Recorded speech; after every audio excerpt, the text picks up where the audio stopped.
This is exciting for me. This is the biggest event that we've ever had for consciousness hacking. We have about 500 people here tonight. So thank you all for your interest, your excitement, and being part of this community. For those of you that are new, I want to give you a sense of what consciousness hacking is really quick. First, it's a global community. We just onboarded our newest chapter yesterday, Austin, Texas. We have about 30 chapters around the world, and they sort of keep coming. It's grassroots, it's organic. We've never set out to say we want to have chapters around the world. People are just interested in this topic, in this space. And the space that we're in is at the intersection of technology and consciousness. And what we're exploring as a community, as consciousness hacking, is really the same topic that we're going to be exploring tonight in this conversation.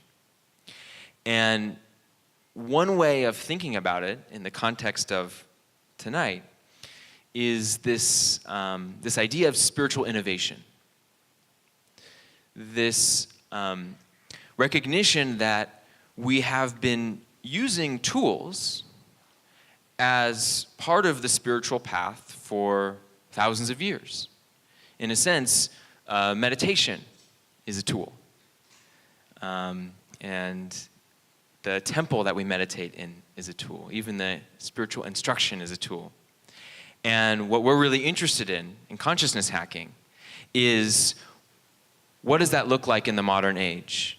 How do we use science? How do we use technology? And in this case, how do we use psychedelics in order to support people's awakening, in order to support people's transformation, their healing, their connection to themselves and each other in the most innovative and the most helpful way possible. And to give you a sense of kind of who's here in the space, to kind of who is this community, I have 3 questions which kind of characterize the people that are usually in the room at a consciousness hacking event. First question, raise your hand if you are involved in technology in some way. So look around, usually about 85%, something 90%. Okay, hands down. Raise your hand if you have some kind of spiritual practice, yoga, meditation, whatever it might be. Okay, so look around, almost everybody. So now here's a third interesting question. This is kind of the glue that unites a lot of people. Raise your hand, this is kind of a long one, so gotta pay attention. I can't find a shorter way of saying this, so let me know later if you've got a better one. Raise your hand if you are planning to, or you already have, left some kind of conventional life path to pursue something that is more in line with a deeper sense of purpose. This is consciousness hacking, ladies and gentlemen. And I love you all.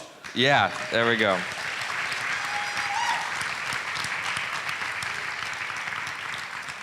And I think we could say that the same thing is true for our 2 speakers who I'm going to introduce, our 2, I should say, conversation partners here, Vincent Horn and Michael Taft.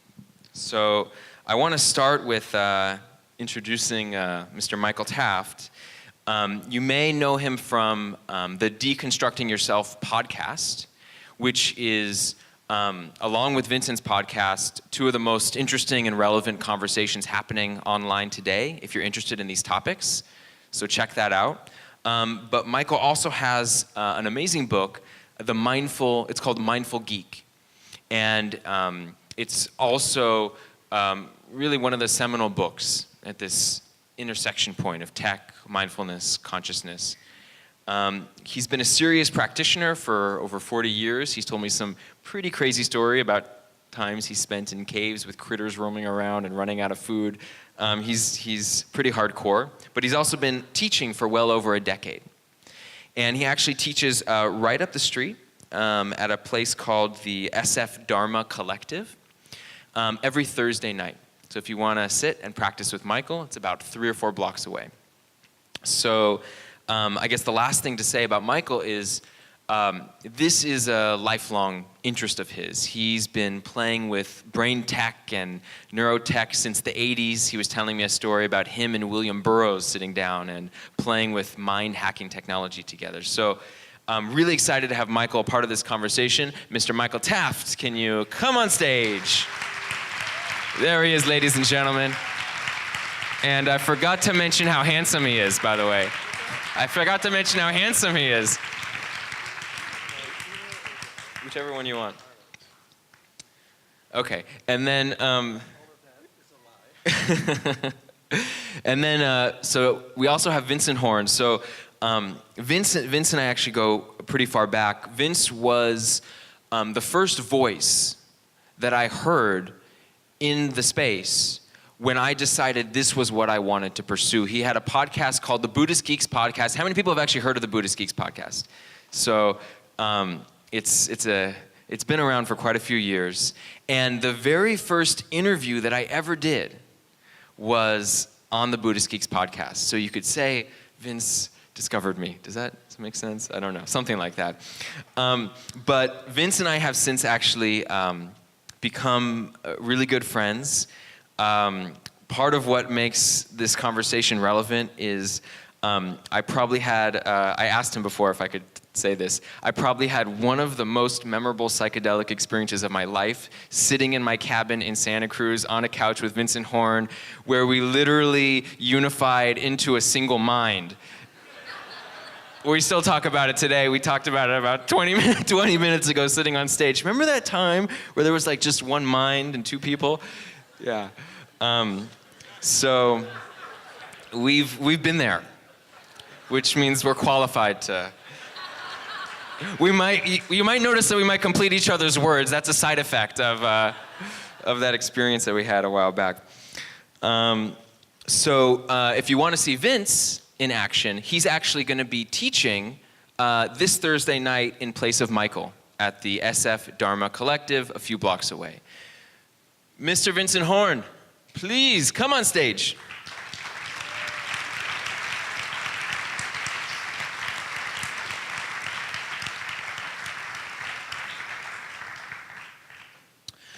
So the way this is going to happen tonight is it's going to be kind of me asking some questions, but I can't help but also answering them because I'm just like, as you've noticed, I like to talk. So there's going to be a lot of conversation, but the other big thing is you're going to be included in the conversation. So every once in a while, we're going to turn a question your direction, and you're going to turn to your neighbor, and you're going to have a few minutes to explore it, and then we're going to bring it back, hear from a few of you, and then continue the conversation. So just so you know, you don't get to be passive, so be ready to get your brain juices flowing. So I want to set the stage for our conversation tonight. And the tone I want to set is not just a kind of a forward-looking tone, sort of looking into the future, even though that's in the title. But I actually want to really point out that the future is here, that there is some sci-fi stuff that is already happening, and that there is already a revolution in the way that we know ourselves, in the way that we walk the spiritual path that's actually emerging into our modern culture. One example of this I want to give is a project that is being spearheaded by a neuroscientist named Jay Sanguinetti. We had him speaking at an event a few months ago. Who was at that event, out of curiosity? Okay, a couple people. Y'all missed it. So Jay has been a professor in New Mexico running a lab there, working on a technology called ultrasound brain stimulation. This is a type of technology which is going to be one of these technologies that is going to change the way we can change the way the brain works, because it can really precisely change activity in very specific parts of the brain. You can actually focus it on an area smaller than a grain of rice. So it's really precise. And Jay's meditation teacher is a well-known teacher named Shinzen Young, who some of you may have heard of. And they've been practicing, some of you know him, for quite a while. And Shinzen is quite the geek. And he came up with a theory, a certain part of the brain that he thought would be deeply impactful to accelerating the contemplative path. And so him and Jay worked together, and ultimately Jay began to test this theory out and began to stimulate Shinzen's brain in this way. Shinzen has been teaching and practicing meditation for close to 50 years. He's done countless retreats. And I sat down in conversation with him the other day, and he said that the stimulation that he received from this ultrasound was the single most impactful intervention in his entire meditation career.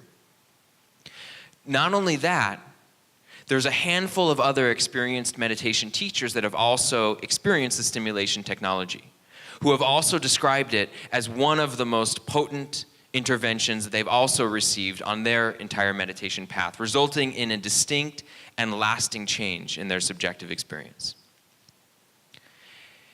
This is one example of the type of technology that we're going to begin to see emerging faster and faster into the world. We're also seeing folks like Michael Pollan bringing psychedelics into the mainstream, along with MAPS and Johns Hopkins University and other universities who are pushing the research forward, and we're actually seeing the realistic possibility of the legalization of psychedelics for therapeutic use, which is really exciting. And so with technology advancing as it is, and psychedelics actually facing real legalization, we're actually witnessing the democratization of awakening.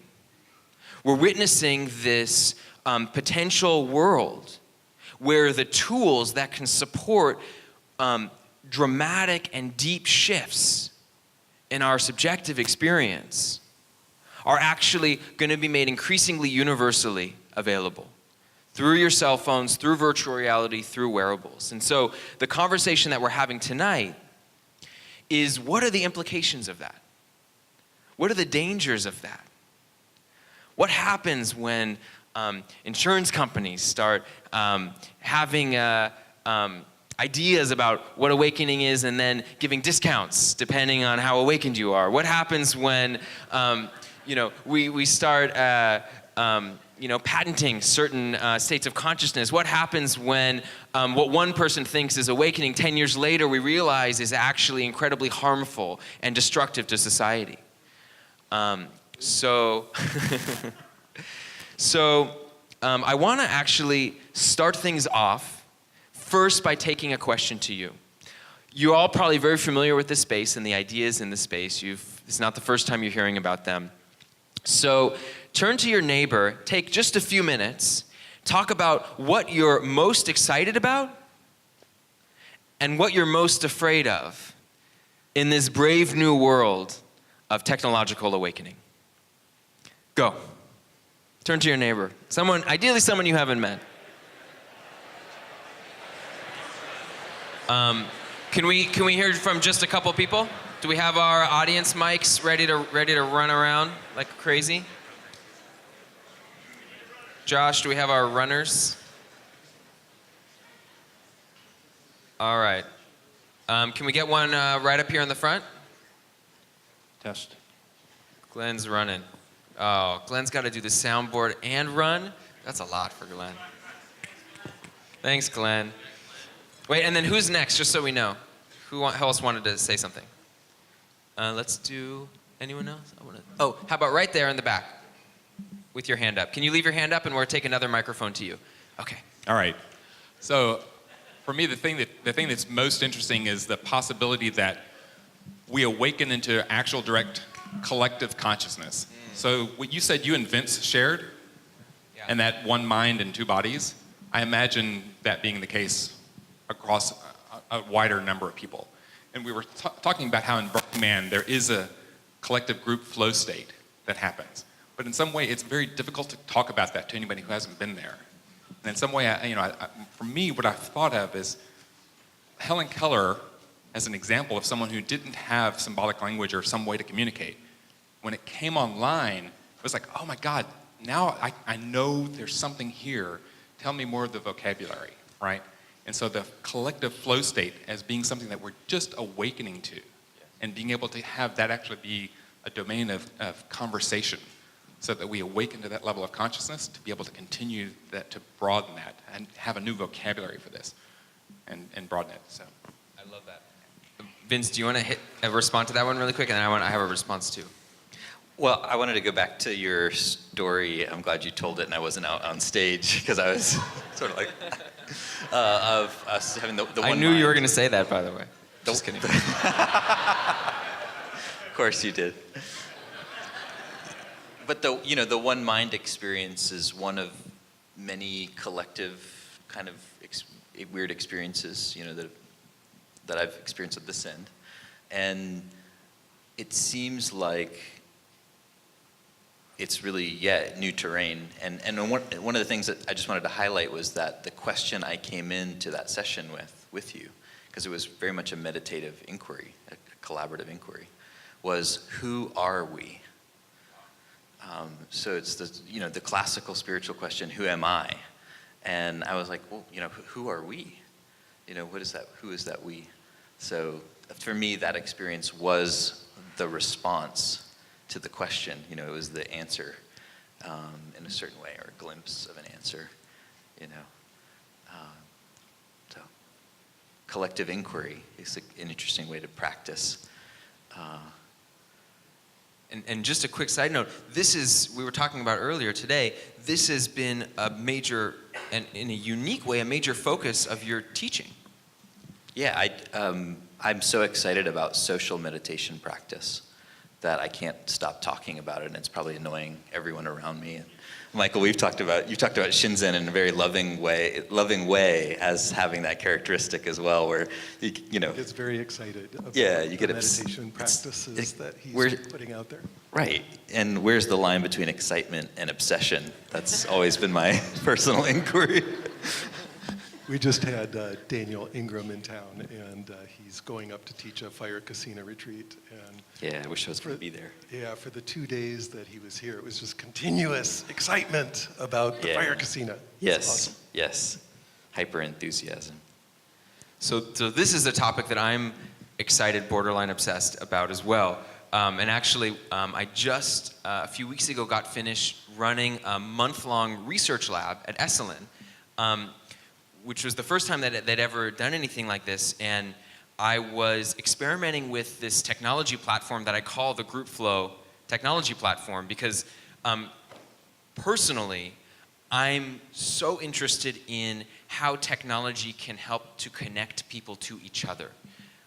Because for me, that is deeply needed. It's something that I've been learning and needing in my life, and realizing that it's not a luxury, that actually deep and meaningful human connection is part of what we need to be a healthy, thriving human being. And at the same time, we have an epidemic of loneliness. We're somewhere between 2 and 3 times lonelier than we were 50 years ago. And so this technology platform can take up to 24 people at a time, measure what's happening in their breath, in their heart, in their brain, and in electrodermal response, which is skin conductivity. It's like emotional arousal. And then can turn that into sound and light and music. And we can create these kinds of collective experiences of self-awareness where, for example, Michael and I could be sitting next to each other and actually gazing into each other's eyes, a practice we love doing together. We love doing that. We could do it for hours, just hours. And actually hearing each other's heartbeat, and actually holding each other's pulsing heart in our hands as a glowing light. And this creates a deeply humanizing experience where we can sit in the circle, and the entire room through a PA system could hear my heartbeat and see my heartbeat as they practice a loving kindness meditation towards me. And so, or we could do a collective breathing together by turning the group's breath into sound and light. And so there's all these ways in which you can create these kinds of deep collective experiences. So I could talk about that for an hour, but just to say, look at this is our first question. We're already 20 minutes into it. But just to say, I think that this collective perspective, the interpersonal perspective on awakening and how technology can support that in the world is really important. And I believe that Facebook and folks like that are really clumsily, really awkwardly, and really poorly trying to do that, and we can do a hell of a lot better.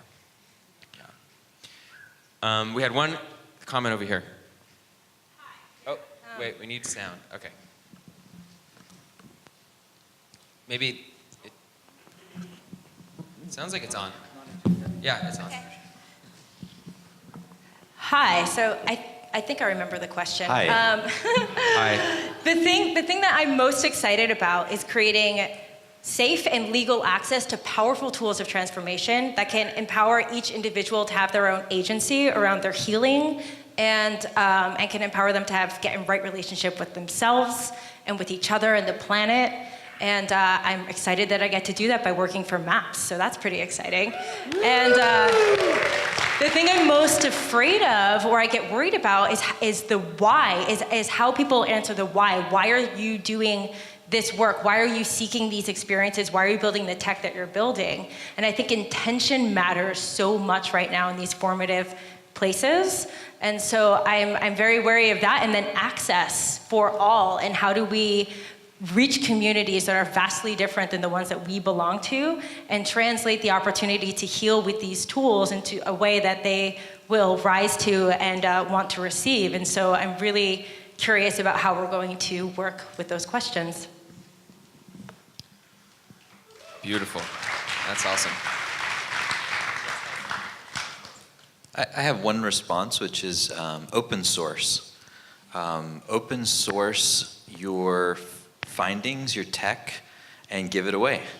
And that makes it way easier to access. And it's also can come from a place of deep generosity, which is a good idea from a contemplative perspective. So, great.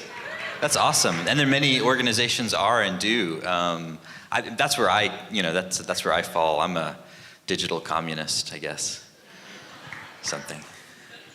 Yeah, and I would like to speak to the intention part. I think it's so fascinating that with any kind of awakening state, there is this characteristic of opening and sort of like vulnerability and the ability to take in new ideas. And even if awakening states are sort of pan-human and similar all around the world, which I think they are, the sense we make of those experiences is really different all around the world and even within cultures. And so there's this aspect, you said safe and legal. I love that word safe also, right? Or especially because, these tools are powerful and we need to use them well. But part of that safety is not just, providing a setting that is really healthy and productive, but also what sense you help guide the person into, or if you are doing it for yourself, what sense you make of it. Making sense that is good for yourself, good for other people, good for animals, good for the world is crucial. And we see how right now in our country, like how bad ideas can be really powerful, right? And the thing is, good ideas can be even more powerful, especially in these awakening contexts. So there's a kind of, I would say almost like meaning hygiene we have to exercise where we make good meaning out of these experiences. Wow, thanks, Michael. I'm gonna jump on the bandwagon too and respond, because you hit into what I think is one of the most important topics in this area, which is around intention, or another way of saying it is the place from which we create.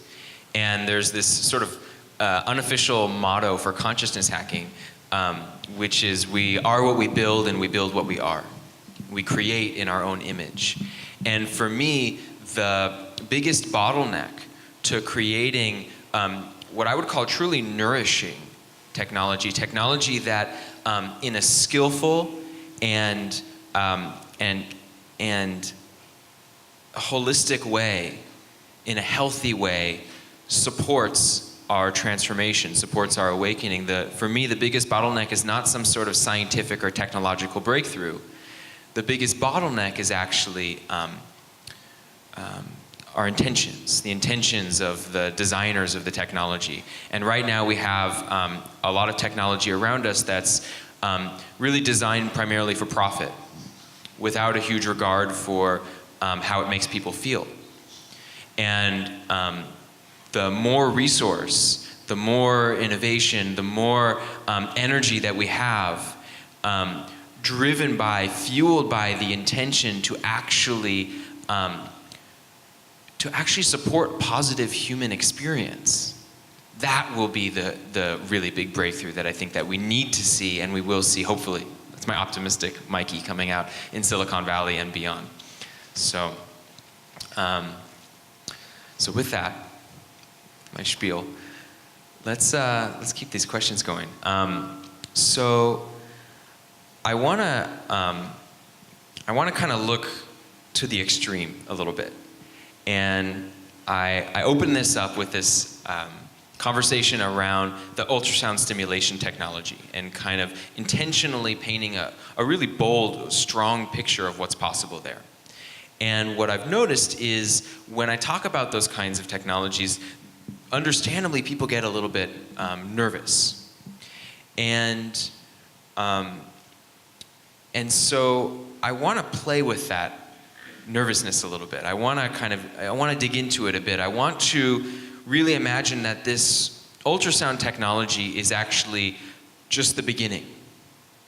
That it's almost inevitable that we will continue to understand the brain better, understand human physiology, understand how subjective experience relates to the mechanisms in our body, and we will develop more precise, more advanced technologies to change our experience, and that ultrasound tech will be nothing compared to what we might see in the future.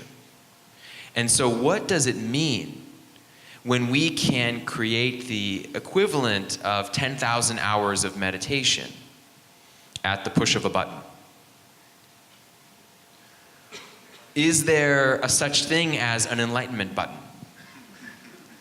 Can we actually imagine, does that even make sense, to imagine a technology or a chemical substance that is so precisely engineered, so advanced, that you could actually bring someone to the same depth of experience that might have taken 10 years meditating in a cave to achieve? And so I want to throw it to you first. Can there be an enlightenment button?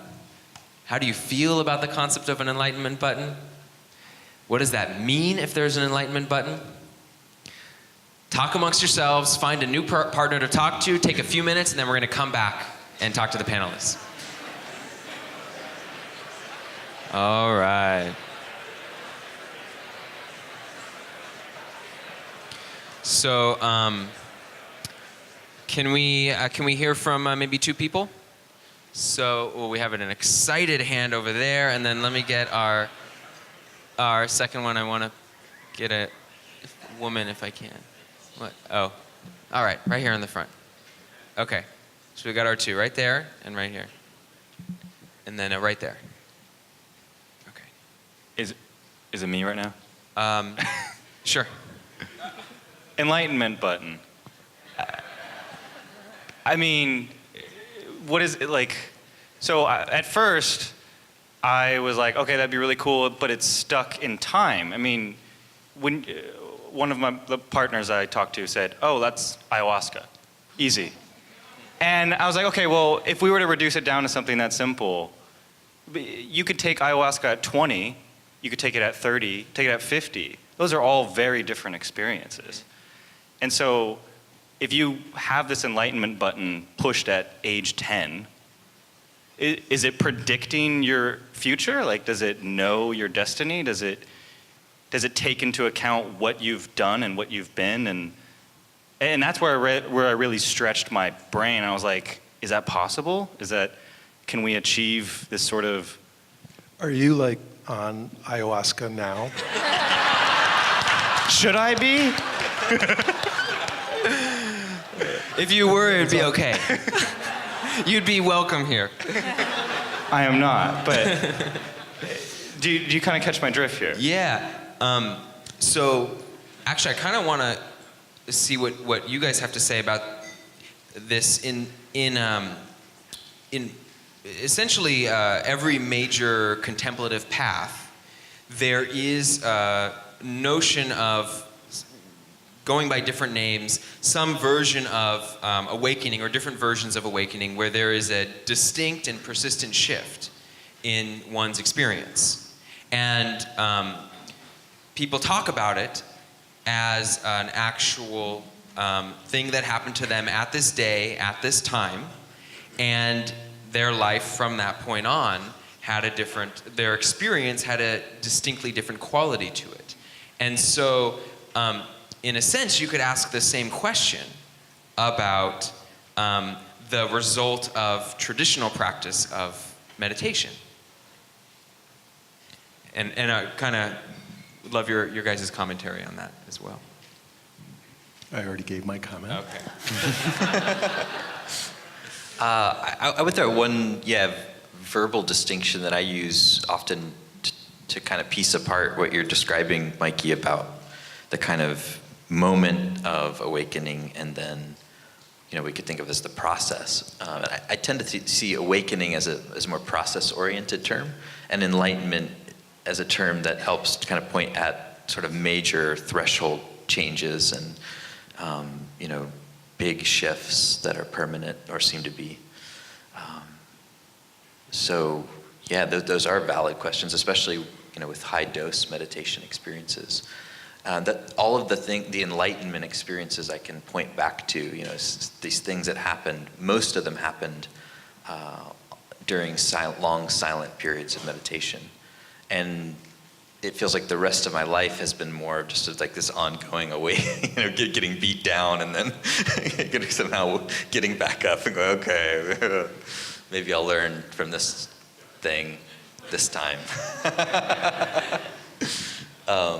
That's how it feels.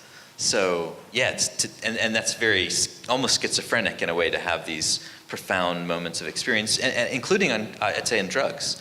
Some of the other one of the other enlightenment experiences seem to be related to a psychedelic journey in my case. So that seems totally feasible. But day to day, it doesn't, it's just like doing the laundry and responding to emails and trying to take a shower. Well, this is why the idea of the enlightenment button is in a way not as interesting as the integration button. Right? Like, sure, we can have big awakenings, and then what happens or have had a lot of big awakenings, Vince, and it's like, what happens when you then leave that long silent retreat? It's a whole big process of integrating some aspects of that awakening into the rest of your life. And then you go do another retreat, and then a repeat, right? A long process of integration. And it does feel a lot like, getting kicked around. It's hard. Yeah. Yeah, going back and forth.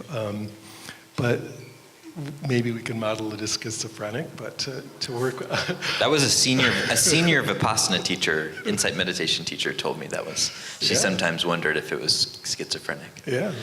I mean, to me, let's make a better meaning there and say, it's this natural back and forth of like a big opening and then slow integration, and big opening and slow integration. So I don't know, it's like, who has the integration button? That's the really interesting question. That's the part you want to speed up.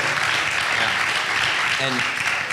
And to kind of push this a little bit, from a design perspective, you could say, well, okay, let's say we create the kind of like technological equivalent of like 5-MeO-DMT or so, something like that, like really like this explosive change in experience, and we discover, wow, well, we can really like blow someone's mind out of their ear hole, but and they have this really dramatic kind of awakening experience, but then their life after that is confused, they're lost, they don't know how to make sense of that experience, and we actually discover that that intervention alone is not enough. And so then you could imagine, let's be optimistic about this, that you actually had a whole sort of research lab devoted to this, where you had serious meditation teachers, you had techie guys, you had neuroscientists, you had psychologists, you had sort of the best team that you could imagine working on this problem. Well, then naturally you would go back to the table and you'd say, well, actually the tech is kind of broken. Because it's not enough to just kind of pop someone on, but you have to deal with the integration aspect as well. And so could you not then go back and say, okay, well, let's design now sort of the ultimate holistic tool that actually covers both the integration aspect and this sort of dramatic shift in experience, so that we could create the kind of truly integrated approach to really rapid fire kind of awakening. Like, can we keep designing it to get better and better and better? Is that possible? To me, it's like asking, can we have babies faster? Humans are organic, beings, and stuff just takes time to filter through the, garden of neurons and, have its blossoms awaken or whatever. And, as soon as you start improving the technology to include the integration, all of a sudden, I bet it will slow down. So this is great. I was hoping we'd get into like a little thing here. Okay, so, okay. Gaze into my eyes, Mikey.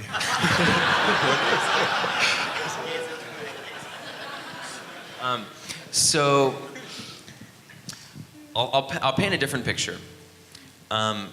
Imagine you have a 1,000 years ago, right? You've got a teacher, a really well-respected, well-loved teacher, teaching in a Buddhist tradition. And people travel from all around to sit with this teacher because this teacher is so effective at pointing out the deeper nature of our human experience. Students that go and work with this teacher are able to have really rapid progress along their contemplative path. And then you have, at the same time, this new teacher, just out of Buddhist university, who is just starting to teach, and they have some students trickling in, and what they discover is that they're nowhere near as effective as this seasoned teacher. And so, naturally, this new teacher is going to try to figure out, well, how can I improve? What can I do to be a more effective teacher? And so they might sit and they might watch this seasoned teacher. They might learn from them, and they might say, oh, wow, that's a really good metaphor. I'm going to use that. Or they might say, oh, I need to speak a little more slowly. Or they may even say, oh, I'm realizing I need to sort of sit differently and hold myself differently. Or I need to make eye contact with the students in this way. And over time, through a learning process, what you might even call an innovation process, this teacher could become better and better and better at supporting the students along that contemplative path. And if you were to sort of study the effect of this, you might say that over the course of 5 years of doing this, that teacher becomes twice as good. So, is there something wrong with that? This idea that we can, through active innovation, through an intention to improve, actually create more skillful means to support one's awakening path. And if we do agree that that's like a useful thing to do, well, what's the limit of that? How much skillfulness is too much skillfulness?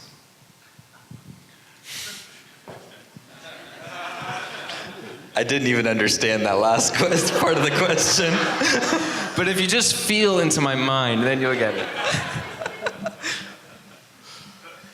Wait, should I re-explain? I thought it was pretty clear. No? Yeah, I wonder if we're using the wrong metric for skillfulness when we're talking about how fast it is. You know, maybe there are other metrics. It's not that that doesn't matter. I mean, you know, obviously, we don't want to take a lot longer than we need to, but the effectiveness of fast might not be the most important metric. And yet, you know, there's probably things we can do to speed stuff up and get better at integration. So, okay, I can play that game. Well, okay. Well, oh, sorry. Go ahead, Vincent. Yeah, I sort of am with your thinking, Michael, and that integration is the harder part. Yeah, because awakening experiences are so, you know, like a dime a dozen, in a way. Everyone here has had an awakening experience. For Vince, they are, yeah. I mean, you're born, you have an awakening experience. You're like, I'm here. Vince has one every morning. So do you. But then, yeah, what does it mean? Yeah, what does it mean? How does it change how I behave and how I am with people? How does the reality testing... Why am I still an asshole? Yeah, how are my ideals and the reality of my life intersecting or not? I'm all for tech augmenting and enhancing and supporting all of that process. But the other thing that seems distinct from tech is the culture or the intersubjective dimension of this too. You know, because different technologies have different social programming, you know, the way that they use social or not. Like group flow is very social. We're back to the social. Yeah, hyper social. And we're back to social because, you know, where else do these things happen but in relationships with each other, you know, when we're communicating and sitting on front of a stage, you know, pontificating as if our opinions matter, you know, that much. Speak for yourself, dude. Mine matters. So, for the sake of getting into stuff, I'll come back with one more thing. So, first, I'll agree. He's threatening. I'll agree that that actually time is the provocative metric. It's the one that kind of like sparks conversation and kind of gets people on their edge. But it's not the main metric that I would use. Really? Really. Okay, now I'm interested. Yeah. The main metric that I would use is actually this Buddhist notion of skillful means. And it's been variously defined, but the definition I've sort of settled in with is that intervention which most effectively supports the student on their spiritual path. And for one student that while causing the least harm to others. Yeah. Sure, while causing the least harm to others.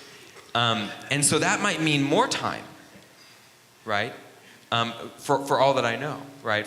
But what I am interested in is this idea of what does it mean to continually increase skillfulness? Because that's what that teacher is trying to do. As they become a better and better teacher, they're trying to become more skillful. And my sense is the best possible use of science and the best possible use of technology is to come up with increasingly skillful approaches to best nurturing, to best supporting the individual on their path in the way that they most need to be supported. And I don't mean just make it faster. What I mean is, what does it mean to be infinitely supported?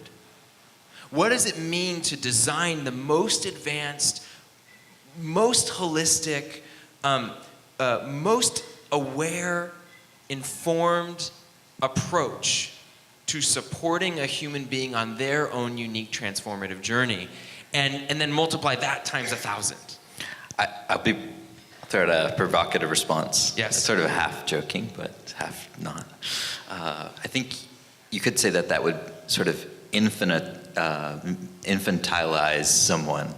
You know, you turn them into like a spiritual genius / infant because, you know, it's like, I don't need to do anything. I just sit and push my button. You know? But would that be skillful if you did that?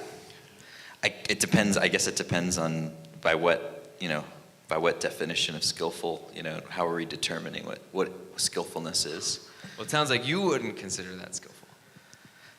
If it prevents someone from being able to grow in other ways that require difficulty and adversity and being humbled, you know, like certain things that seem to only come when people really do have to like just eat dirt. Yeah. You know, head down. You gotta suffer through it a little bit. There's suffering builds. It's like a character building, you know, superpower. Just like turns people into saints. I wish that were true. Or it turns them into, you know, the opposite. Cool. Well, I could keep harping on this for quite a while, as you could tell. But let's keep rolling. I have a feeling we're gonna circle back to this. So who was our other? Yes. I'm trying to see. Is this on? Yes. Is it on? Okay. Sounds on to me. Whoa. Okay. It's 2 on. A little too loud. Yeah. Yeah. Thank you. Thank you. So, you want to go? Yeah. Just one shout out to Ken Wilber, who's the integral philosopher, because he has a really interesting distinction that I found helpful about state stages and structure stages. And the simple idea is that you can train in accessing different states of consciousness and become more fluid at that and have more mastery over your, you know, what state of mind you're in. Meditation's, you know, a great tool for doing that. And that does progress in a kind of stage-like or wave-like way. And that once someone gets really good at it, then it's easy to just, okay, access this state, this state, this state. They're no longer these special, amazing states. They're just like, oh yeah, that's that state. So it's like, well, depends on how close you are away from it, but yeah. Yeah, and then the other kind of stages are structure stages, which are more kind of deep developmental, related to meaning making, like how we start to experience the world in more complex ways and relate to more perspectives and be able to make sense of more of what's going on. And that seems to be something that does take often time. I wonder if the structure stage, some of these other kinds of stages of development do just take time. Maybe they can't be, we don't understand them well enough. I think the state stages could be accelerated because they are pretty straightforward in a lot of ways. Like once you can do something with your attention, you know you can do it and it's clear, and if a technology could help you do it faster, I would consider that very interesting and as part and parcel of a larger kind of approach. You know, where there's some sort of intersubjective practice, there's some relationships, there's some way of talking about how do we integrate these insights into our lives. Like that, to me, is really interesting. Yeah, you asked the question, what's the hurry? And obviously I'm advocating for us contacting the richness of the experience more than trying to speed through it. You know, it's not like how fast can we eat this beautiful dinner kind of thing. It's not the right question in one way. But in another way, you know, the fucking world is on fire, dude.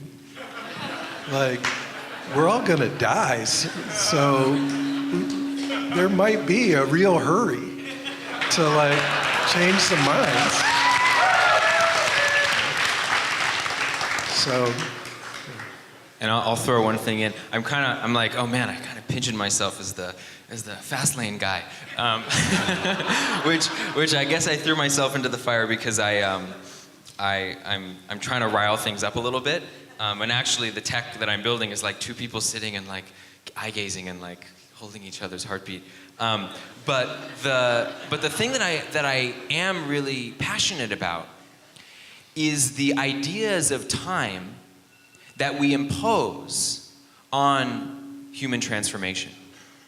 And whether it's about being too fast, like trying this idea that we need to speed it up, or it's the idea that we have to suffer this much for this long before we can finally be free, either way, it's a destructive limitation. Either way, it's a boundary that holds us back from freedom. And so what I'm an advocate of is not that we speed up or that we intentionally slow down, but we completely let go of any idea of what awakening is supposed to look like, or how long it's supposed to take, or what the process of integration is supposed to look like, or what path that it looks like in our lives, and that we open up to the very real possibility that we can create tools with the kind of skillfulness that actually is healthy, that actually is genuinely supportive of real deep human experience, that allows us to see radical shifts in human consciousness in our lifetime. Because if we don't hold that as a real possibility, then as Michael said, we're potentially kind of fucked. Because we really need it. We really need to shift as a humanity, our relationship to ourselves and each other. Otherwise, we do stand a real risk of killing each other. So, yes, I was hoping you were gonna get a couple of claps there. All right. Cool? Okay. All right. All right. Let's do another one. Okay. So I want to talk about the concept of technological dependency, which is usually one of the things that kind of comes out of these kind of conversations. So I want to first start by saying, just to get it out of the way, we're already dependent on technology. We have been dependent on technology since the advent of stone tools, since the advent of fire. Dependence on technology is one of the defining qualities of what it means to be human. We create tools, and then we use them, and we actually incorporate them into the way we survive. And so we have choices, though, about which technologies we choose to be dependent upon. And so I want to throw another little thought experiment at you. And it's this idea of imagining a brain implant. A brain implant that could actually dramatically deepen one's experience. Let's say for a moment, just to make it specific, let's say it could, actually I'm going to give you an example, a real example. There's a very real research project going on, funded by the government, that is trying to deal with people coming back from conflict, suffering from PTSD. And I forget the statistic off the top of my head, but there's a really mind-boggling number of suicides from veterans. It's something like one every few minutes or something like that, folks coming back from conflict. And there's a research project looking at actually creating a brain implant which would actively stimulate the part of the brain associated with negative emotion and would essentially turn off negative emotion. And this technology could actually save thousands, if not tens of thousands of people's lives. Save the lives of people who may not ever encounter meditation, may not ever encounter ayahuasca. This may be the only real effective intervention they may ever receive, and could actually allow them to live a healthy and productive life, but they would be dependent on this technology for the rest of their life. Not only would they be dependent on it, but for many of us in the room that are sort of devoted to kind of a bottom-up healing path, we might look at that and say, well, they never really address the underlying causes of their suffering. We're sort of just kind of cutting it out from the top down. And so this same kind of debate, this sort of pros and cons, you could also imagine in terms of contemplative experience. Kind of waving our hands a little and imagining a scenario where you could have a similar kind of brain implant that would, again, have the... I do have one of those. Well, obviously. Where you could have a dramatically deepened experience. But if that brain implant was ever removed, that experience would immediately be gone. And so the question that I'll throw out to you is, how do you feel about this idea of a technology which could have a tremendously positive impact, not just for folks suffering from PTSD, but just imagining for a moment that this would be a genuinely positive impact on anyone's life who had that implant in their brain. But if that implant was removed, your experience would go back to normal. Would you want that implant, and would you want that implant to be available for other people? So, to your neighbor, go.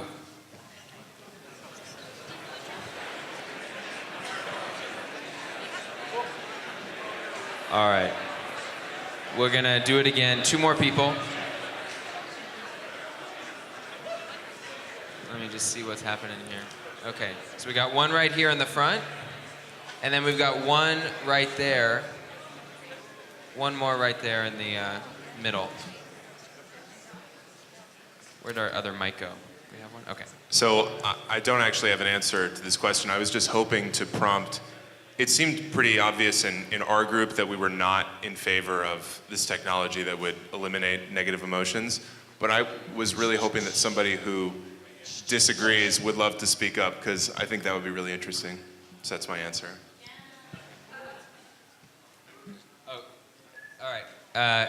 Wait, so we have Katie, who I think is responding to that, and then we'll do the one Hi, over Katie. here after. Hi, Katie. So I got really excited just now to talk because we all started out as just an absolute no. We were like, this is a horrible idea and we hate it. And then we talked about cochlear implants, and we decided, well, those are pretty cool, and the people who have them are completely dependent on them, but we wouldn't want them to have to give that up. Everyone knows what that is? Oh, this is an implant for people who are deaf so that they can hear. So we decided we're okay with those. And then we talked about deep brain stimulation for chronic depression. So this is a treatment of last resort if people have had crippling, debilitating depression, where they have invasive neurosurgery. There are only a few surgeons in the world who can do this. And they go down through the top of the head all the way down into the brainstem and put essentially a pacemaker in the brainstem. Katie's a neuroscientist, so she knows what... I'm for real. She doesn't just play one on TV. Sorry, go ahead. And this invasive neurosurgery gives these people their lives back. Like, they can get out of bed again and do things. So we decided, okay, we're cool with that, too. So we went from like an absolute hell no to all the way to deep brain stimulation in like 5 minutes. We had a good group. And then from there we went, okay, well, a cochlear implant gives you back one of the 5 senses. And we can all there's a biological, thing we can all agree on, where people who can't hear, if they're able to hear, they should have that. Chronic depression is more, there are biological correlates, but there's also a cultural, a societal thing that's happening there, where these people can't participate in society, and then they have this invasive surgery, and then they can participate in society. So then we were imagining a future society where, say, most of the people are awakened, and then is dependence on a technology that allows you to access that state. How do we feel about that? And then we ran out of time. So that's where we left off. Do you guys want to add anything? No? Okay, so that's how we moved from a fuck no to a yeah, probably in like 5 minutes. Thank you, Katie. We got another one right over here. in the middle. Someone, I called on someone over there. So we were talking a lot. I know you brought it up and you kind of touched on it, and it really kind of piqued my interest about kind of touching that button and people just getting that state so quick that it almost becomes slightly abused, where it's like, okay, I didn't really have to work for this. I just am accessing this. And I think that was something that came up in our conversation, and I would love to touch on that a little bit more. So that's my question. Great. Good question. We're sort of talking about two different things. Right now, one is an enlightenment button, but the other one is a not killing yourself implant, right? And they're really different. And so the question Are you sure? Yeah. I'm wondering about that as well. So many of the enlightened people I know are anti-natalist, so I'm not sure. But even some of our really good friends. Yeah. So, if it's a matter of my mom has a pacemaker, and that thing keeps her alive. I really like that my mom's alive. And she has to give some stuff up to have that, and it was painful surgery, and there's all kinds of complications with it, and so on, and that's a worthwhile sacrifice to stay alive. So under the conditions of your theoretical question, Mikey, where it's this person would probably commit suicide otherwise, is it a worthwhile trade? I mean, of course they should be the one deciding, but I could see a lot of people deciding, yes, that's a worthwhile trade, even though they're definitely giving something up. So I'm on the we need the not killing yourself implant. But I'm not sure about the enlightenment. What about the, you wouldn't necessarily die, but what about the not suffering an emotional agony for your entire life implant? Which is the life that many people live. Well, I mean, the early Buddhists, they set that up as pretty much the goal of enlightenment. That was one of the ways it was described, as you lose these certain negative emotions, these kleshas, they were called. And that's one way of interpreting the old texts, which is all we have really to know what these people were talking about. But it seemed to me, reading the translations I read, that like they just didn't want to be suffering anymore. They didn't want to have negative emotions arise anymore, and they wanted to just be chill. That was like the goal. And so I think for them, they would be like, yeah, hook it up, hook up that device. I'm ready to get rid of my negative affect. But then, what world is, what are the actual outcomes of people not feeling negative affect? Like, could it be that negative affect is an important part of our organism and social structure, And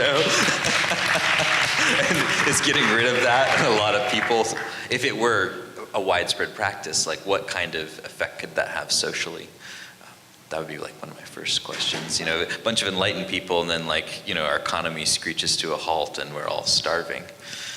Because they're like, it's all good. The world is ending, but I'm breathing through it.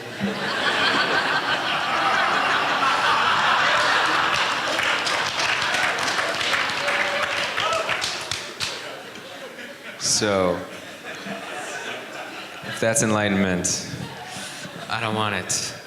Which actually, I say that to say that we're throwing these words around, right? Awakening, enlightenment, and probably if we were to take 5 random people and the 3 of us and put us in a little room and kind of ask, well, what do you mean by that? We'd probably get that many different answers. It's true, my wife did this, it sounds true, at a conference, and her job was to go and ask every one of the teachers and the speakers, what is awakening?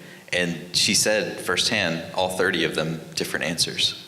So, yes, that's true. And I've seen and heard of some of the battle royales that have ensued when you get 30 of these teachers in a room and you try to actually have an in-person conversation about it, things can get pretty ugly pretty fast. So don't do it. So we're kind of this has been a problem, I think, for the history of contemplative paths. The debates about the ultimate aims of contemplative paths, even different sects of Buddhism, have been hotly debated for thousands of years, right? And we're kind of entering into this interesting zone where science is entering into the game. And business. And business. And so you've got a couple decades now worth of really active contemplative science or meditation research, which is beginning to map the meditator's brain and looking at states as deep as non-dual experience and sort of the deepest jhana states, and really looking at the larger and larger space that is encountered by long-term monks and meditators. And as science begins to build a model of what that looks like, then all of a sudden there's this way in which we're saying, well, this is what it is, and this is what it's not. And here's the algorithm that'll help you attain it optimally. And we've patented that state. Or open sourced it. So what, for you guys, what does that mean when all of a sudden we start really putting a stamp and saying this is the scientifically validated version of enlightenment? The history of the spiritual traditions is partially a history of people fighting over what is enlightenment, right? At least verbally arguing about it or dharma combating each other about it. So it's the question's never been satisfactorily answered ever. And I think even in this scientific definition that could be happening really soon, somebody's going to try to do that. We will find that it's like what they said long ago, which is just awakening's a multifaceted jewel. There's different types. There's different faces of that jewel, and there's sort of no end to it. It's not an end state, and so you've got this very complex thing that we're talking about, and there's a lot of different features. So I think that the science and even the, let's say, capitalist aspect is going to just run up against that right away. And that might be the, added value of having lots of different enlightenment shops, as each one is offering something different. I don't know. Sounds possible. Yeah, with the enlightenment button, I want to know who is selling this to me, who's giving it to me, how am I accessing it, from whom, and who's defining the outcome. Yeah, and what's the financial model? What's the business model? How does this actually work for them to produce this technology, to enhance it, improve it, to get feedback from their users, me, especially if they're going to be zapping my brain. And that stuff can be hacked if it's not properly encrypted. So, want some Chinese hackers, just sending me through hell states or whatever. At the push of a button. Yeah. It's like, dude, that hack earlier today really, really, really sucked. I had to take an equanimity tab to counteract it. Where was I going with this story? Can you remind me? No one knows, Vince. Actually, I know, but I'm not going to tell you. I'll let you squirm for a little bit. I want to know who's benefiting from me zapping my brain and getting into this state or training in this way, and what's the underlying model behind it? Because there's, the history of the web so far has been a history of failed idealism, largely to me, where people have brilliant ideas and a brilliant vision, and they tend to be very tightly focused on one area and not have a broad depth of understanding of other things like philosophy or contemplative awareness or those kind of things. Ethics. And then they build these, empires. And Silicon Valley's, very much, the history of Silicon Valley is a history of that now. And look at the rest of the world, look at our current situation, massive wealth inequalities, right? And people suffering tremendously, even in our own country, the homelessness. I remember I was hanging with my Croatian friend. Croatia's not a wealthy country compared to us at all. And we were walking down Santa Monica Boulevard or something. He's walking over top of the homeless population. And he looks at me at a certain point. I could tell he was pissed. He's like, what are these people doing on the street? Why are you not taking care of them? Like, this is ridiculous. Like, he's like spitting, with rage. And I'm just like, fuck. It's like something I'm not even that sensitive. I'm aware, of people. It's not like I don't feel. But it's like I'm just on the structural level, on the systems level of like, how is our system operating? It's like people, I think individuals, we get, desensitized quick. And, are we desensitized to the kind of hyper-capitalism that's driving a lot of the growth in technology right now? And do we want that to be part of the new technologies that we build? Or do we want to align our incentives better and start to become peer producers and start to create these things and give them away to each other and improve them and find new sort of models for working together? Michel Bowens, who's the peer-to-peer director, the director of the Peer-to-Peer Foundation, he's got some tantalizing ideas, about this, and would highly recommend checking his work out. He talks about netarchical capitalism. There's maybe new ways that we can make a living, by all coming and self-organizing around projects and taking responsibility for certain areas and having our own autonomy to work on interesting things and move around and be part of collectives. I'm excited about the Dharma Collective because it's got that seed of possibility in it, where we can start to organize our organizing differently and organize it in a way that's more aligned with the kind of contemplative values that meditation and traditions have aimed for in different ways. Yeah.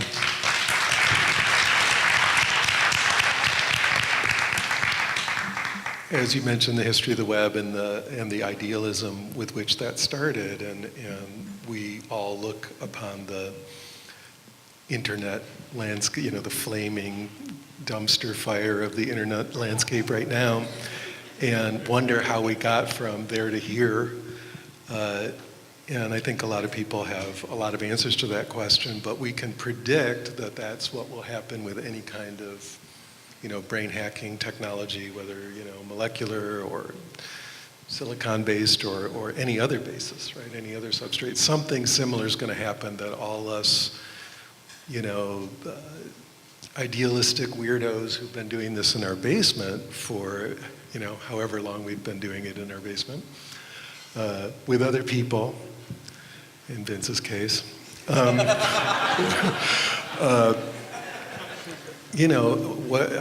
are we going to learn from what happened so far in the internet realm and the tech realm? Like, how are we going to learn to avoid having it turn into, the Facebook of enlightenment? You press the enlightenment button and there's ads and, like, I don't want to live in that future, and we can predict, like, that's the logic of capitalism, right? That will happen unless we actually take direct action to prevent that. Thank you, guys. I couldn't agree more. The biggest questions I have when I imagine both the technologies that are being built now in this direction and the ones I imagine in the future is who's building it and why, the place from which it's coming. And people talk a lot about AI and a lot of fear connected to AI. AI, in a way, being this very literal kind of advancement in technology, but also almost symbolically representing sort of the pinnacle, the spear tip of human innovation in a way. And when I imagine 10, 20 years down the road, an AI more advanced than we can even conceive of right now, being born out of the greed and the fear and the fundamental sense of separateness that is inherent in so much of the startup culture that we live in, and that the AI is actually born out of that place, that's an AI that I'm fucking terrified of.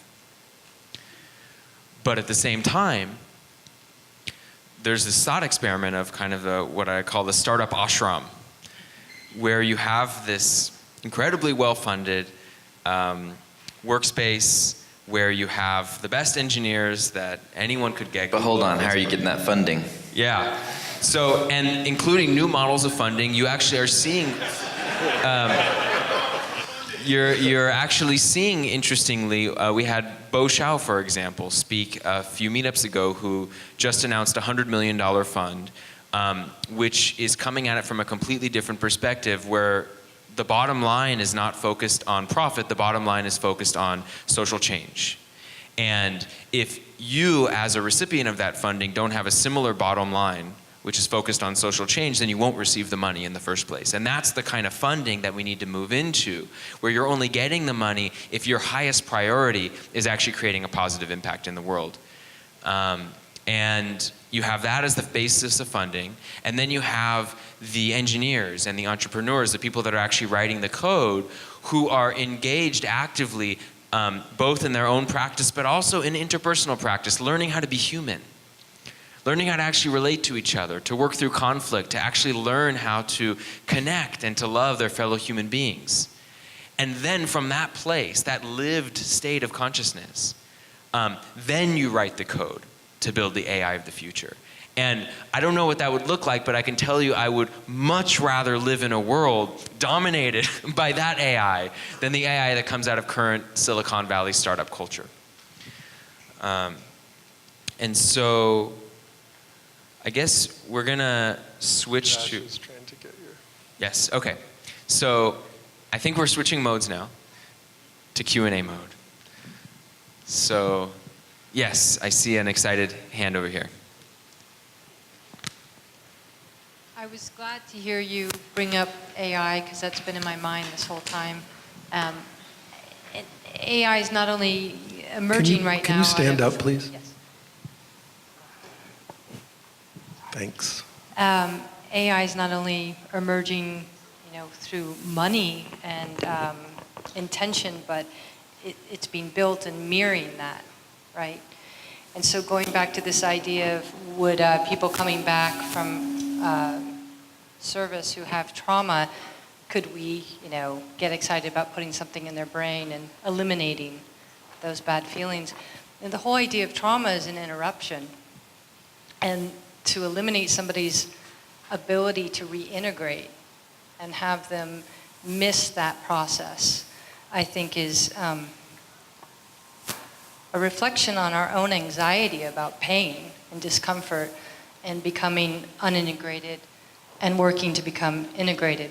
And so it makes me anxious to think about, AI being developed to reflect that kind of human that can't tolerate being disintegrated and then do the work and have the capacity and be supported to integrate. And I've been mindful that we have this subject, like psychedelics, technology, and the future of meditation, and a lot of our discussion has been technology, as opposed to psychedelics and meditation, which are more about disintegrating and integrating. And so I'm just aware of there being this sense that if we could just figure out how not to disintegrate, how we could figure out how not to feel pain, we'll be better. And I'm not sure that's true, and that makes me nervous. Yeah. Thank you.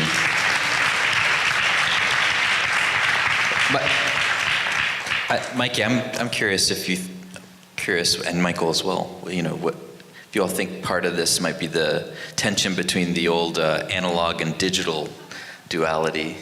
You know, it's like we're analog beings living in a digital world. And digital's, you know, characterized by always being on and being instantaneous, ones and zeros. And analog is, it's organic, it's slow, it's, you know, it moves in a different way and at a different pace. It almost seems like some of the tensions, you know, that have been coming up, you know, your question or your, you know, contemplation, and the earlier one seemed to relate to like the difference of those two modes. What do you think? Yeah, I think definitely there's a difference in the modes, and there's sort of a cultural difference too. You know, there's with sort of the digital age, we also have this expectation of instantaneous response, right? And this increasing expectation of on demand, what we want when we want it.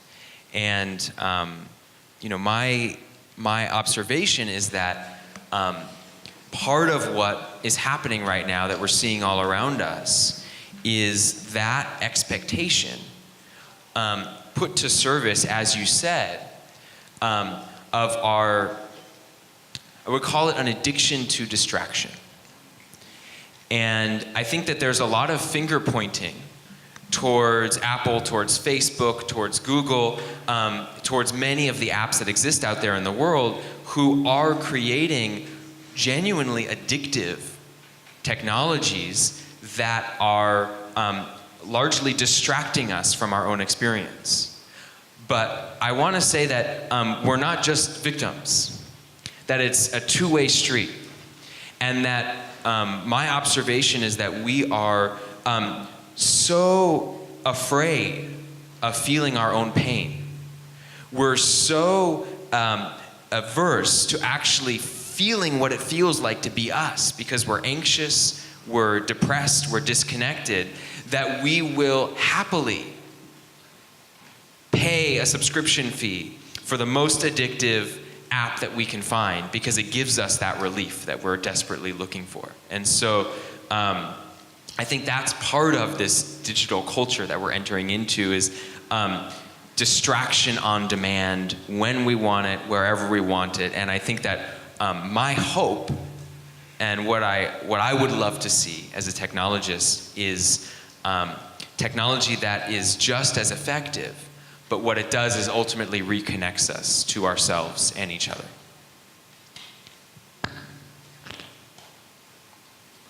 Robin.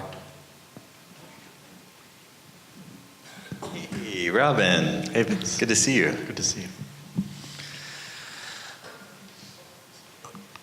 I want to hear, the subject of death was briefly touched upon when, well, Michael, you said that you enjoy your mom being alive. I do, yeah.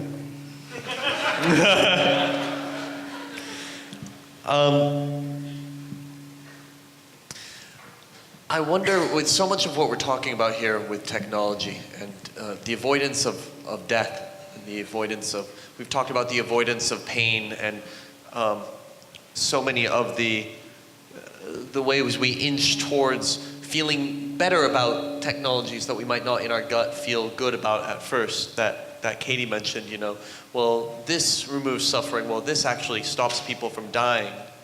And when I hear this, a little context for me, a little bit ago, about a year ago or less, my sister died, and there's a way she came alive for me when she died, in a way that was so new to me. And the more time I spend with dead bodies, the more death teaches me. And between the psychedelics technology and the future of meditation, two of these things seem to have a lot to do with death to me. And I'd like to know how the third can touch into death. And the two that have to do with it are psychedelics and meditation. Yeah. The analog world. Birth and death. What do you mean, touch into death?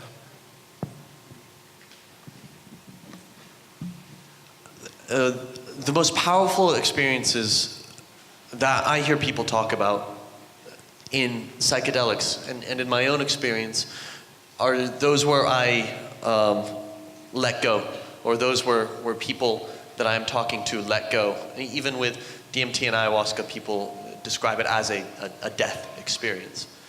On psilocybin, there's something, I can't quite name it, for me it feels deathy. I always feel intimate with my own mortality. With meditation as well, there's an intimacy with mortality that is present. I don't see our technologies bringing us into intimacy with death and our mortality. Yeah, in fact, the thing that Mikey was pointing to is that they are distracting you away from that thought over and over again. That might be one of the anxiety underneath all the distraction, right? We don't want to think about mortality or old age or sickness, right? Yeah, our groundlessness. Yeah. So I agree. I mean, there's a way that the whole purpose of technology is to keep you from noticing that. But it wouldn't have to be that way, right? I mean, the content is substrate independent, so we can use the technology to bring death, we'll give you some deathiness on demand,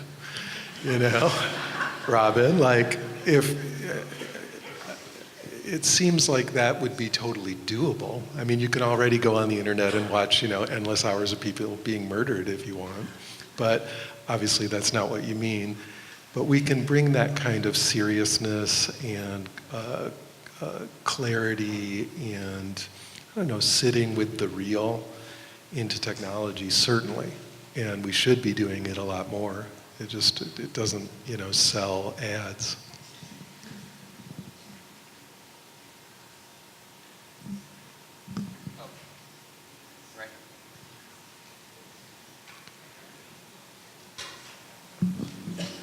So just to kind of follow up on what you said, why wouldn't we want to simulate and get comfortable with death? Why are we all opposed to it? It's going to happen to all of us. So why couldn't we use technology to eliminate some of this anxiety and make it a positive instead of a fearful thing that's going to happen? Can you help us with that? I mean, it is going to happen. I heard your point. Yeah, I was just thinking about still fearful. I still fear death, even though I've died 1,000,000 times. This is for me actually one of the distinctions between the singularity perspective on the role that technology plays, and then sort of what I see is sort of the consciousness hacking perspective on the role of technology. And for me, my observation is that from a singularity perspective or humanity plus perspective, what we're really trying to do is live forever. Which when I hear that, what I hear is that we want our ego to live forever. And I actually think that there's a distinct lack of freedom in that. And I think that one of the greatest roles that technology could play is actually to bring us face to face with our humanity, with the fact that we will die. And I think actually virtual reality could be an incredibly useful tool for that. As you were talking, one of the interesting VR experiments came to mind where actually someone is sort of puts on glasses and they have to actually walk right up to an edge, and they look down and there's like a 1,000-foot drop. And of course it's virtual reality, but I forgot, it's something like 70% of people will not take that step off the ledge. But to be able to, and this is just the simple kind of technology that's already available, but to be able to face that, and then to push yourself and to actually be able to jump off of that, that's the kind of experience that's actually already beginning to be available, to begin just tastes of facing your mortality. But I think that there's a lot more that could be done. Standing excitedly in the back. Why do you think that we need technology to help us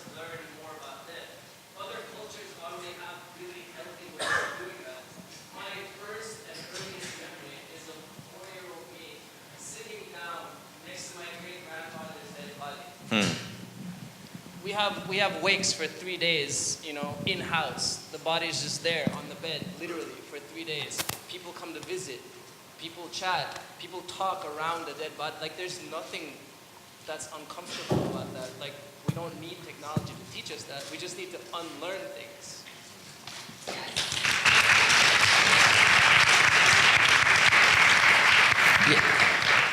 One thought here is, where is a technological intervention appropriate? Where is cultural, change needed? Because obviously, you spent time in India, Michael, and practicing and being in that culture, and it's clearly got a very different relation. They've got very different relationship to death and dying. I mean, in the river, the Ganges, you're like, there's death. Yeah, it's much more visible there. I remember having that thought walking next to a highway one time when I witnessed someone just get basically smashed by 2 trucks, right in front of me, boom, which was really intense, and that just wasn't that uncommon of an experience, like in that particular spot. But even more so, for example, when my teacher that I had been with for a long time passed away, we, sat with his body for days and then took it literally out back and burned it. So it was very direct and intimate and ongoing connection with death going on there. And I agree. I mean, I wish we had those cultural practices here but we've systematically kind of pushed that away. And if, for example, a technological reminder of that could begin the processes of, waking people up to the potentially interesting and beautiful and powerful things there that could start to maybe change the culture towards that. There's something, just to add on real quick, there's a virtual philosopher of virtuality named Michael Heim, and he's also a Taoist Tai Chi practitioner, long time. And he said there's a principle in Taoism where if you push something far enough, it flips into its reverse or into its opposite. And Marshall McLuhan, the media theorist, also included that observation as part of his tetrad of media effects, the things that new technological mediums do. They enhance certain things, they make other things obsolete. They retrieve things that were obsolete from the past, and then they also can flip or reverse into an extreme or to a new state when they're pushed to the extreme. And I think the VR thing is interesting where, you say you could be in a virtual morgue, witnessing a dead body, and it could be an actual visual image of a real dead body. And, that's an early Buddhist practice, to sit in the charnel grounds and to contemplate dead bodies as your object of focus, and to develop, a deep, penetrating concentration on the contemplation of real live death. And I could see in VR, and Michael talked about this, you could push VR to the extreme where you are able to have these simulated experiences that aren't quite real, and that can actually push you into wanting to have the real experience.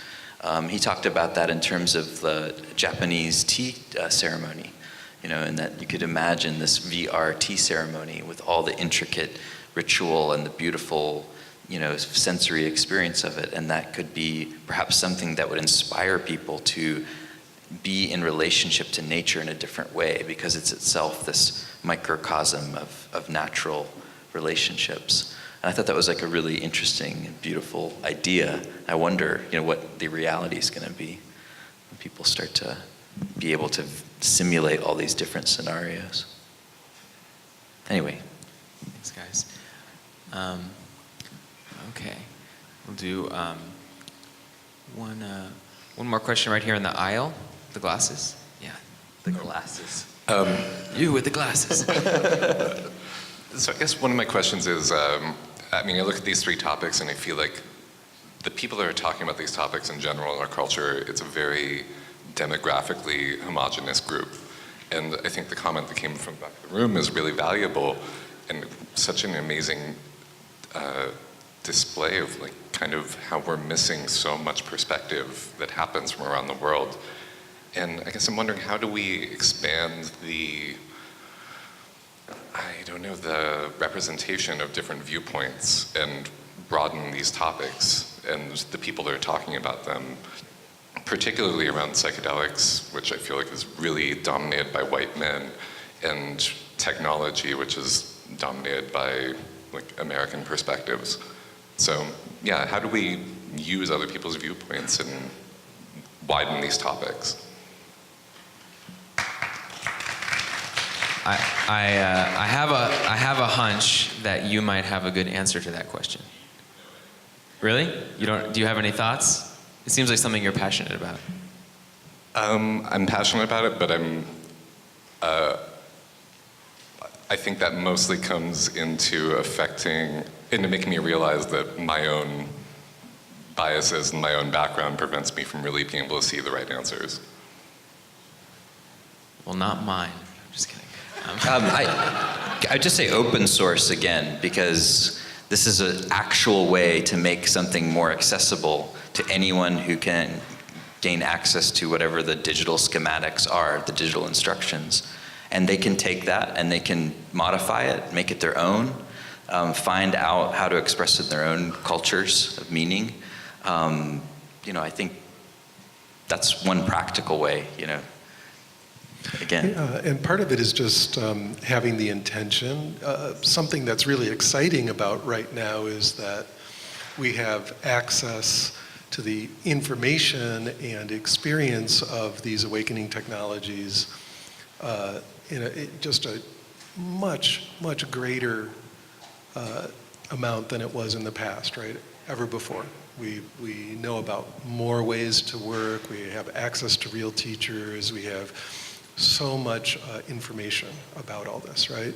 And so what's so interesting to me there is that it can be made personalized, right? You can personalize it for you or your community, you can customize it, like what are we working with? And you can build in those intentions, like, well, we do want to have women's perspectives. I mean, my God, it's all male perspective with this stuff, right? So how about some women's perspectives? How about some perspectives from other cultures? And you actively seek that out in the menu, you're creating. So I think together with the open source, which is part of making it all available, we also reinforce to each other that there are a lot of viewpoints out there that aren't getting that represented currently, and that probably would be really, really healthy to definitely be really healthy to include in the mix. And so that's part of the, democratization of awakening part, or the fact that we kind of have a little bit more control over this than we ever have, and that's a great place to exercise it. So thanks for bringing that up. Yeah, I just want to say that this is a real concern, and it's something that I don't have an answer to, and I can see the bubble that I'm living in, and I don't know how to get out of it. So, if anyone has any ideas, give me some answers. You'll get plenty of those. Okay, this is our last one. Oh, you don't want a question anymore? Oh, okay. Go ahead. See, I told you you'd get some answers. Answers, great. Sorry, I'm actually really shocked that nobody has better answers to this, and it shows just how privileged of a conversation that we're having here in this room, because both open source and intention are incredibly privileged answers to that question. And there's a really great book I recommend called Emergent Strategies by Renee Marie Brown, who works in Detroit. The number one thing is we have to be extremely proactive about reaching out to communities. It's not just sitting back and like thinking, oh, well, we mean well. No, it's getting out there and meeting people from vastly different backgrounds and cultures, and going into those cultures and sitting and listening and asking what they need. And then understanding that we won't actually know what they need, and then inviting them into positions of power into the organizations that we're running, so that they can influence the decision making that around that even if they don't have the skill sets that you might think is required to run your next blockchain startup that's going to end poverty, you should invite somebody from the community you're trying to impact into a position of power into that organization. So that's one strategy. I think that all of us need to get out of our bubbles and go into our communities. There's a huge diversity here in San Francisco in the Bay Area of different perspectives. And so anyways, I have a background in working in ending the drug war, and that's what brought me to working for the legalization of psychedelics. And I think that the number one thing I get so afraid of is that we forget the context of the drug war. So psychedelics isn't just this like, oh my God, we're so blessed and we're just gonna like drink ayahuasca in circles. There are people in jail in California for selling cannabis currently, while people are making millions of dollars. So I would really encourage people to be highly proactive in seeking a vast diversity of perspectives and getting to know people and their needs and serving them and their needs, not thinking that we have the answer. Thank you. Okay. And I think we've got time for one more question. Let's do right here in the front. Oh, to answer the thing? Okay. Please. Do we have Mike? So we've talked about integration and how powerful integration is. Like you've had this enlightened experience and everything. So part of that integration process is all this amazing insight you might have.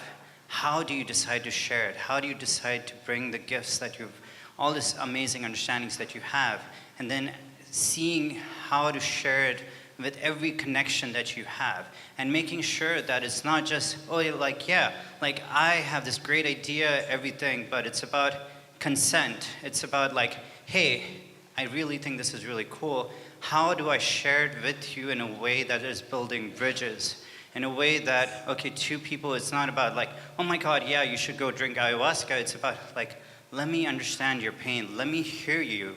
And then maybe we can talk about how can we get to a better place together. That is the integration. That is what the path to enlightenment is, or whatever it is about.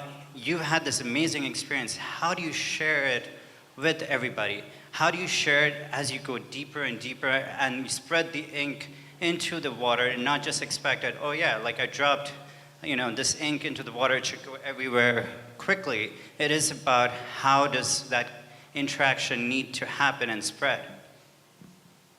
Well, thank you. Okay. I think it's time to be wrapping it up. I want to... Sure. I'm going to kind of pass it over to Michael and Vincent for any final comments that they want to make, and then Kim's going to come up and do a quick little thing with us. Yeah, I wanted to say one thing in response to the... sorry, I couldn't see how old you are, but you seem like a young woman to me. And I'm a youngish man, so... So thank you for your comment. I wanted to say one thing, which is, I grew up in the rural South with a Arabic family. So we were kind of part white, we sort of jokingly now call ourselves like mayo with olive oil, my cousins and I. And we're in this sort of multi-mixed family upbringing in the Southern Baptist South. It's a very weird mix of realities. And out of that, I really sort of saw the usefulness of being able to understand very different realities, not even different worldviews, people are living in different realities that come from very different religious and cultural backgrounds. And those realities don't always, they don't always meet, and they are difficult to sit in the tension of two different ways of knowing and ways of experiencing. And I love that you suggested that.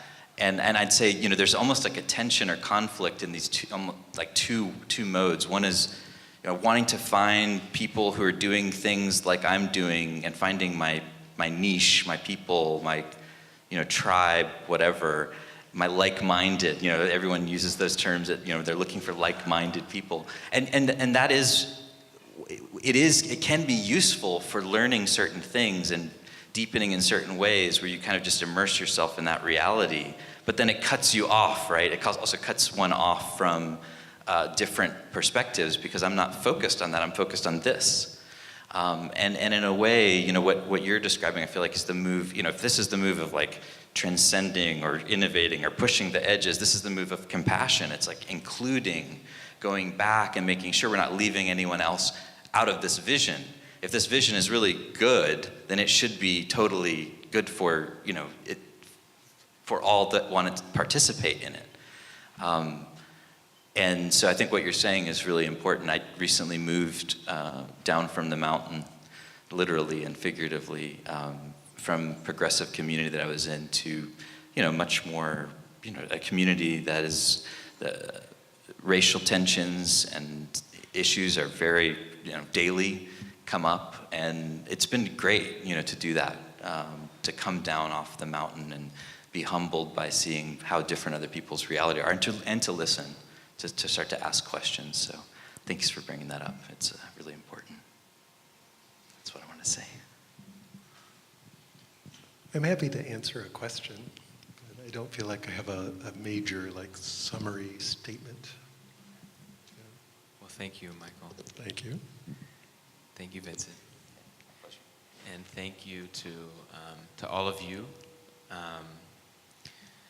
This has been fun, and I hope it was of benefit to you. Kind of intentionally shaking things up a little bit, trying to bring in some of the more provocative ideas that are in this space, because there is in many ways an exciting and in many ways a scary set of possibilities that we're looking at.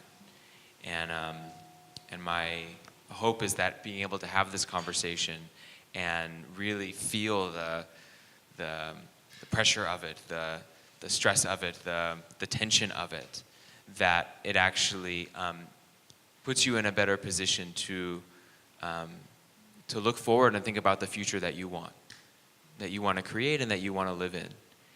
And I don't think that there's any best thing or number one thing that humanity needs. It's not technology, it's not more meditation, it's people like you who are coming alive and doing the greatest good that you can in the world. And whether that's making tech, or whether that's teaching meditation, or whether that's being an artist, or whether that's legalizing psychedelics. And so I hope that this conversation was in service to you doing the greatest good that you can. So thank you, everybody, for coming tonight.